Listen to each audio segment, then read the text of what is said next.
tudo bem? No nosso primeiro encontro, nós apenas nos aquecemos um pouco sobre os temas introdutórios ao Código de Defesa do Consumidor.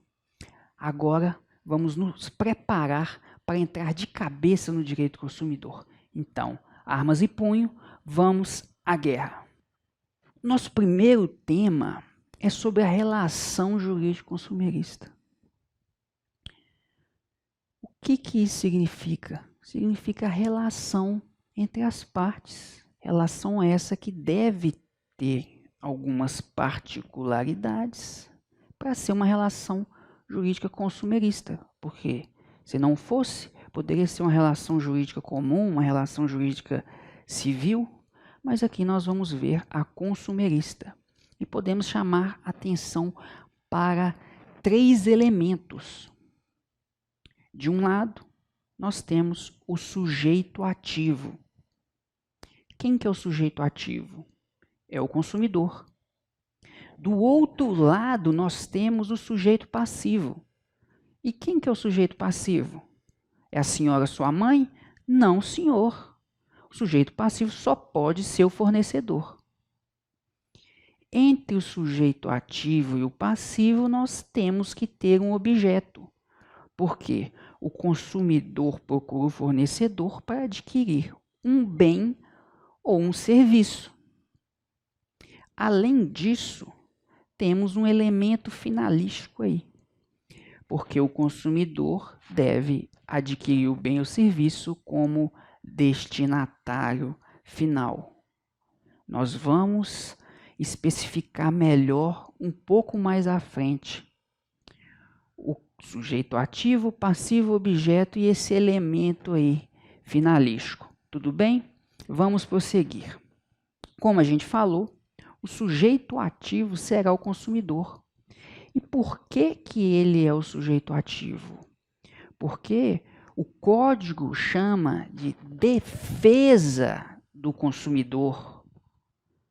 Se o código é feito para o consumidor de modo essencial, o consumidor vai ser o sujeito ativo, é aquele que é protegido pela lei.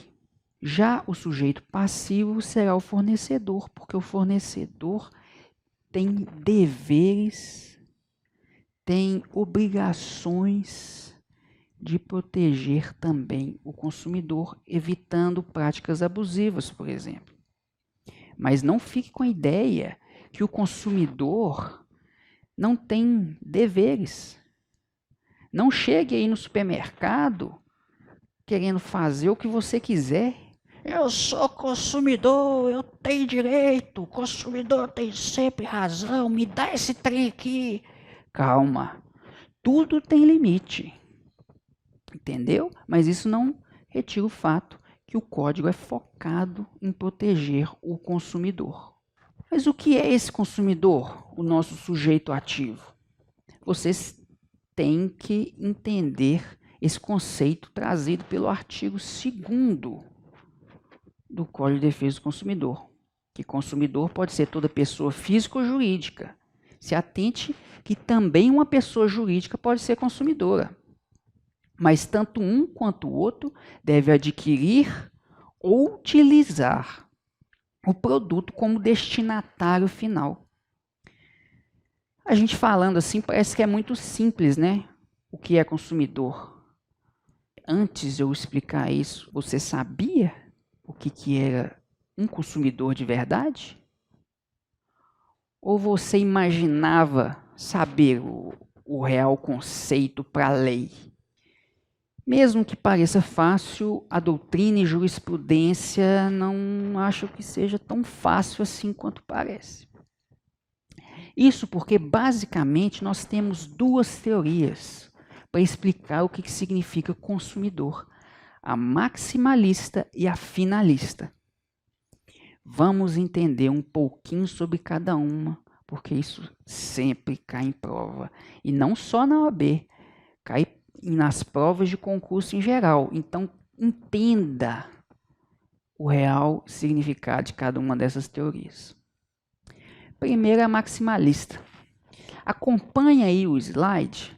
nós temos um feliz entregador que está levando aí 3 caixas para alguém. Você tem ideia de para quem que ele vai entregar essas caixas? Não? Então, para a teoria maximalista, isso não importa, porque consumidor é quem é o destinatário fático. E o que é destinatário fático? É quem recebe o bem, é quem tira o bem do mercado. Então, essas caixas aí estavam em uma fábrica, a fábrica está entregando para outra pessoa que vai se utilizar desse produto ou desse serviço. Mas pouco importa quem irá comprar. Por isso que chama teoria maximalista, porque eleva o conceito de consumidor ao máximo. Agora, vamos aqui dar um exemplo. Se uma fábrica compra algodão para fazer camisa, ela está sendo o destinatário fático do algodão.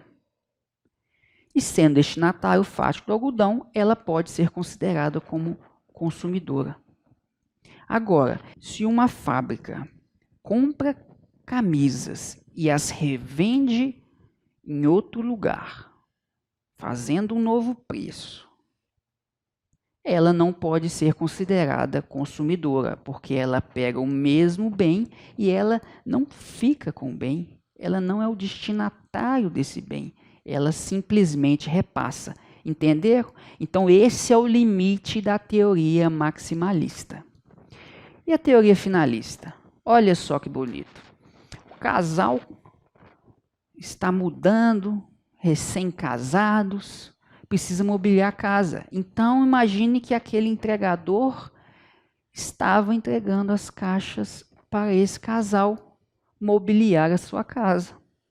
Aí vemos uma importante diferença, porque na teoria finalista, a interpretação do conceito de consumidor é reduzida, porque exige que o consumidor adquira um bem com uma finalidade. E qual que é essa finalidade? Adquirir ou utilizar o produto para si e, além disso, ser o destinatário econômico desse bem. Ou seja, ele tira esse bem do mercado. O bem não é utilizado como matéria-prima. O bem não se integra na atividade econômica dessa pessoa. Então, naquele caso que a gente disse que uma fábrica compra algodão para transformar em camisa, ela não vai ser considerada como consumidora segundo a teoria finalista. Porque ela não retirou o algodão do mercado, ela utilizou o algodão como matéria-prima para fazer a sua camisa. É o contrário do que acontece quando o casal compra um sofá para mobiliar a sua casa. E identificando essas duas teorias, qual você entende que é adotada no nosso país? Se você diz que é a teoria finalista, você pode estar equivocado. Se você disse que é a finalista, você também pode estar equivocado. É um pouco difícil.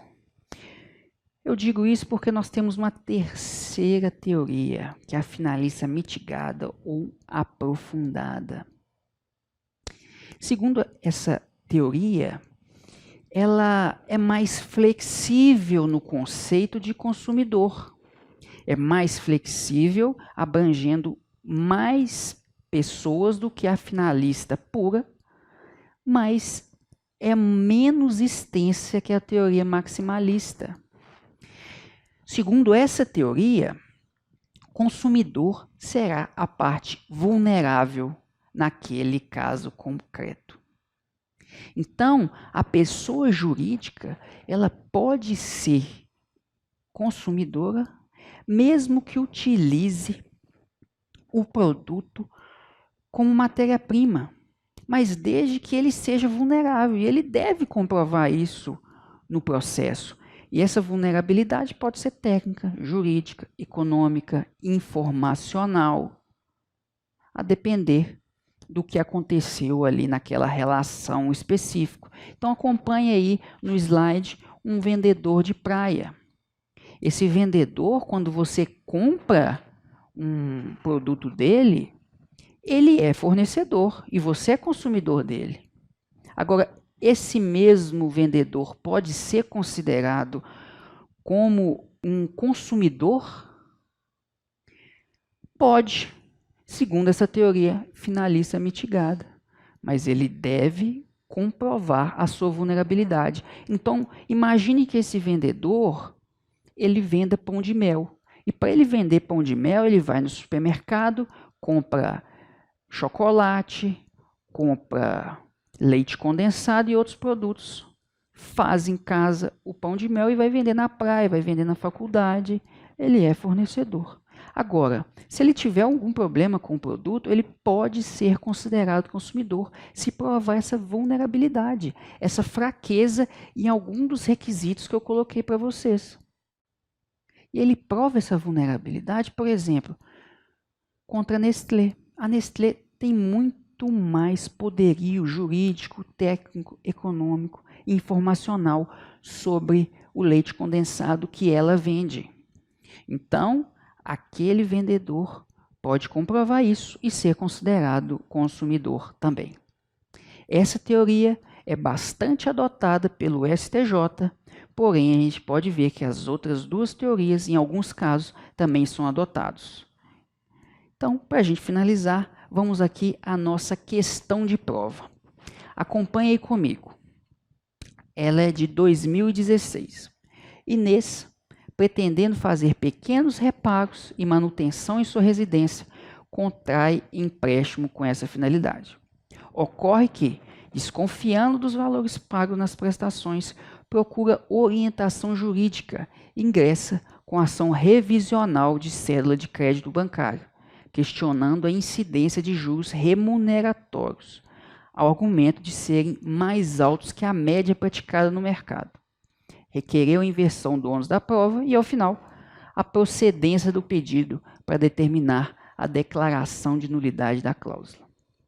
A gente viu aí um caso concreto, vocês têm que acostumar com isso, porque normalmente todas as questões cobradas de Código do Consumidor são casos concretos. Então, analisando esse caso concreto, a respeito do Código de Defesa do Consumidor, a gente pode dizer, alternativa A, não é aplicável na relação jurídica entre Inês e a instituição financeira? Pera lá, a gente já não disse que o consumidor é quem adquire produto ou serviço do fornecedor? Então, por que não se aplicaria o Código de Defesa do Consumidor só por ser uma instituição financeira? Não. Então, essa alternativa a gente já pode cancelar. Alternativa B, é aplicável na relação jurídica entre Inês e a instituição financeira. Então, já está certo. Cabível a inversão do ônus da prova, se preenchidos os requisitos legais. E, em caso de nulidade da cláusula, todo o contrato será declarado nulo, tendo em vista que prática abusiva é questão de ordem pública. Aí, nós vamos separar essa questão, porque ela pode ser que ela esteja certa, embora tenha uma parte estranha aí no meio dela.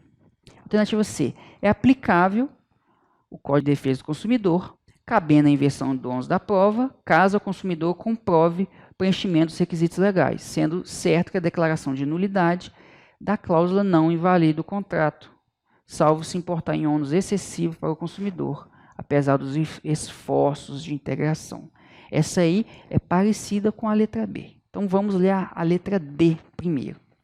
Não é aplicável na relação jurídica entre Inês e a instituição financeira.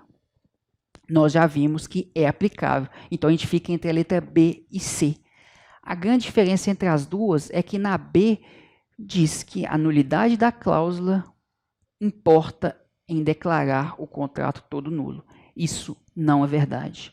A verdade é que se retira apenas a cláusula abusiva, não invalidando o resto do contrato.